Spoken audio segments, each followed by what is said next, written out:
Hey guys, what is up? It is the Fast Break Report here, bringing you guys another vlog. So, I want to talk about this because this is significant, and it's kind of like, I don't know, a full circle moment, I guess. Um, Apparently, Victor Oladipo has the highest odds of being signed by the Indiana Pacers because he's been impressing a lot of teams, I guess, in workouts and potentially coming back to the NBA. So the question now becomes, should the Pacers sign Victor Oladipo? I'm going to be honest with you, man, I don't think they should. And like, I know there's going to be people who are like, oh, well, we need another vet. Like, adding him could, you know, guarantee us a playoff spot, or like, I understand the reasoning for it. Like, I understand why people want him back. The problem is, like, this is one of the few situations where I don't think I want Victor Oladipo back. I thought he was a good player. Like, I have an Oladipo jersey, and it would give me an excuse to wear it again. But my problem with the whole thing is we were the ones that really gave Victor Oladipo, like, his day in the sun, so to speak. We're the whole reason, like, he, like, came onto the scene. We, gave him the reins to the offense, and we're like, hey, do what the fuck you want. And there were some great moments. Like, there was, when Oladipo was on the Pacers, he was easily my favorite player to watch.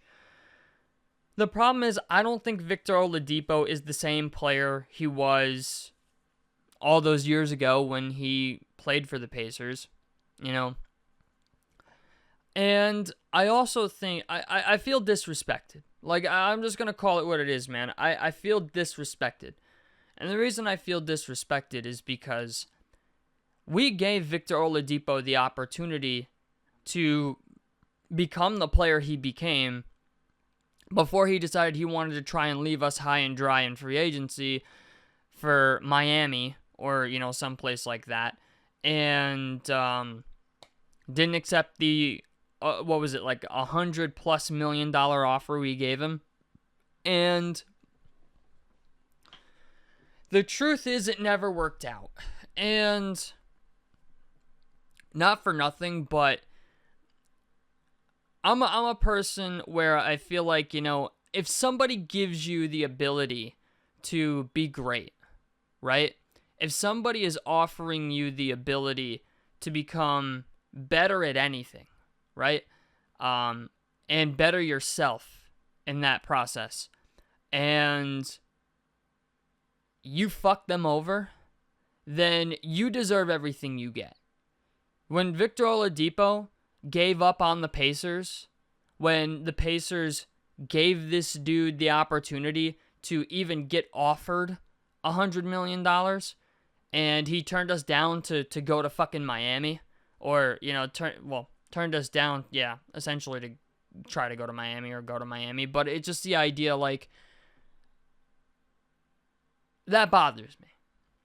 That bothers me because the Pacers, I think with the contract they offered Oladipo, showed him some real dedication and commitment. They saw what he could be. They saw what he was and what he could be. And he turned that down to bet on himself, and he fucking lost. And I don't know, I feel weird that, like, we did that for him, and now all of a sudden, like, now he wants to come back. The second half of this is we got a lot of young guys that I think could use the playtime. That's the other part of this. I don't necessarily know if I want Victor Oladipo taking touches away from Ben Mathurin. I just don't. We need Ben Mathurin to become a star player. And Andrew Nembhard's going to get more touches. Jarace Walker's going to get more touches. Ben Shepherd's going to get more touches. We got James Wiseman, Isaiah Jackson just re-up for, 3 years, $21 million. We got Jay Huff, who's on a rookie scale contract as well. So we got a lot of young guys, and I just feel like, if you're going to take that 1 year and try to be competitive, you should at least let your young guys go out there and develop something. Whereas I feel like adding Victor Oladipo to this team, do I think he'd be a starter? I don't really know. That's the problem. Like, Benn Mathurin's a good player. I just don't know what type of state Victor Oladipo is in, And my problem is, if Victor Oladipo is in a state where he could be a starter, I just don't know if I want him on the team. I just don't. I don't know if I want him there taking minutes away from guys like Cam Jones, right? Like, he's a guy that people are really high on. I just don't know if I want another guard in that rotation taking minutes away from guys that I know that need it. Because, like, this is the year, man. Like, if Benn Mathurin's going to be the guy that we think he is, or the guy that he can be, this is the year we're going to find out about it. Okay, like, no Tyrese Halliburton, no Miles Turner, like, you still got TJ McConnell, you still have Pascal Siakam, but, and I get it, with Siakam, I think maybe that's why they want Oladipo, is because, like, we can put Oladipo out there as the starter with Siakam, and give Oladipo the same treatment we did originally, and that might be enough to get us back to the playoffs and give us a deep playoff run. But I'm just going to be honest, like I said, I don't know if I want that. I don't know if that's something that really, I don't know, scratches that itch for me as far as, like, do I want to see my young guys develop, or do I want to see another year back to the playoffs? And honestly, I feel like in the long term, if you got to have 1 year of your team sucking for them to be a championship contender again, then I'm fine with that. Like, if you got to have 1 year of putting Andrew Nembhard and Jarace Walker and Aaron Nesmith and Benn Mathurin out there without another vet, if you got to put them out there with just Siakam or whatever, and not like a real seasoned type guy that is like done this before, I'm fine with that. I'm perfectly fine with that. The other piece to this too is, if you want to bring Oladipo in and bring him off the bench, that's a little bit better to me. I just have a weird feeling the front office is going to try to force it and make him a starter. And even though he's not really a starter caliber player, at least not from what I've seen in the past couple years that he has played in the NBA, or since the last time he played in the NBA. But I would rather Benn Mathurin get that opportunity than Victor Oladipo. I understand Mathurin is still a little rough around the edges, but Mathurin is the guy that I want to see get the reps this year. He's the guy that I'm like, you know what? Like, just commit to that. Just commit to that for 1 year. Commit to, a starting lineup of Andrew Nembhard, Benn Mathurin, Aaron Nesmith, Pascal Siakam, and whoever is going to play center. Jay Huff, James Wiseman, Isaiah Jackson, whoever. Tony Bradley. If that's what you're going to do, commit to that.